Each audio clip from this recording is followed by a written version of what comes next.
ఛత్తీస్గఢ్ ఒడిశా సరిహద్దులో భారీ ఎన్కౌంటర్ జరిగింది. దీని ప్రభావంతో గరియాబంద్ నౌపాడ్ జిల్లాలో భద్రతా బలగాలతో జరిగిన ఎదురుకాల్పుల్లో 20 మంది మావోయిస్టులు మృతి చెందారు.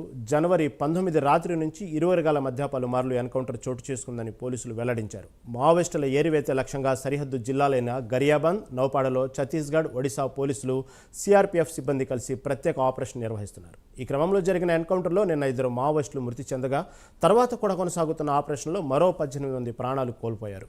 మృతుల సంఖ్య పెరిగే అవకాశం ఉందని తెలుస్తోంది. అలాగే భారీ స్థాయిలో ఆయుధాలను స్వాధీనం చేసుకున్నట్లు పోలీసులు తెలిపారు.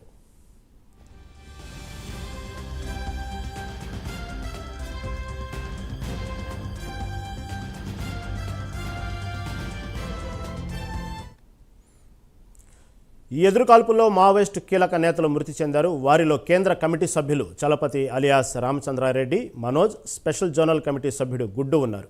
గతంలో ఏపీ సీఎం చంద్రబాబుపై అలిపిరిలో జరిగిన దాడి కేసులో చలపతి కీలక సూత్రధారిగా ఉన్నారు. చిత్తూరు జిల్లావాసి అయినా అతడిపై ₹1,00,00,000 రివార్డు ఉంది. అయితే ఆయా ప్రాంతాల్లో సెర్చ్ ఆపరేషన్ కొనసాగుతోంది. ఇందులో 1000 మంది వరకు భద్రతా సిబ్బంది పాల్గొన్నట్లు తెలుస్తోంది.